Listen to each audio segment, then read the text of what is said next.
The good news is AI regulation is on the rise. And while the EU has mostly their act together, they've got the EU A Act, North America, and specifically the US, is a little bit more challenging. There are 230 bills at various degrees of approval that touch data privacy, AI regulation. And so we need to prepare for this. And one of the best ways we can prepare for this is starting with documenting our best practices. Thinking about how we stress test our AI solutions. Thinking about how we ask some of these difficult questions.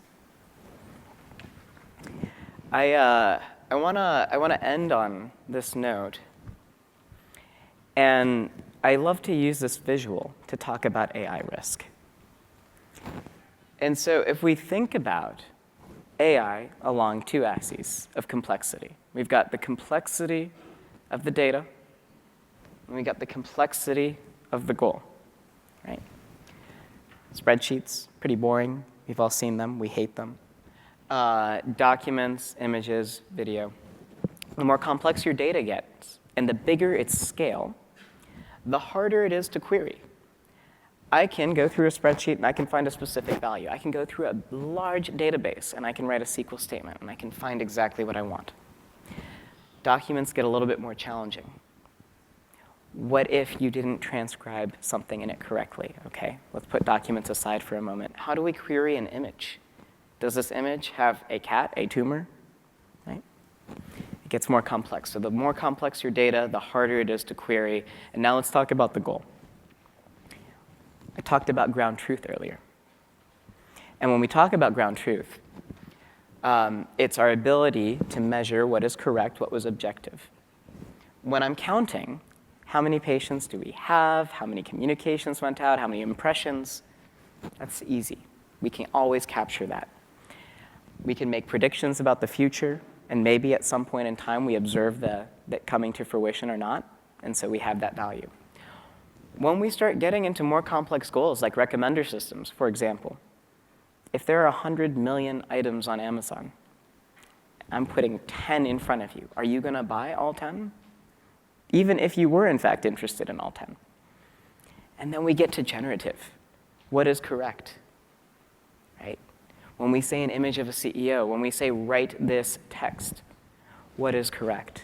And so the harder it is to define ground truth, and the harder it is to query your data, the more risk you are assuming.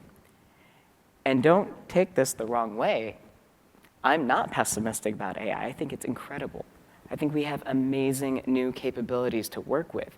And I think that we should move forward with our eyes open and embrace stress testing, embrace the role of an AI ethicist on a team.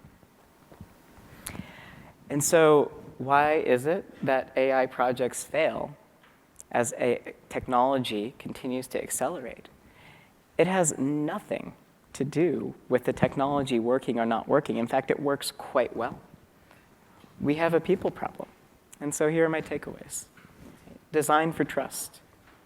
How can you ensure that the individuals working with the technology and with the solution are empowered to trust it and make better decisions with it?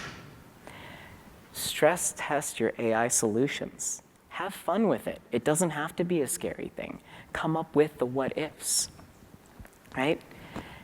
And embrace the boring side of AI. Because when we understand how it works, and when we put it to practical uses, I should hope that none of the examples I showed you today looked like rocket science. It becomes easy, and we can start focusing on making it useful for humans and creating value.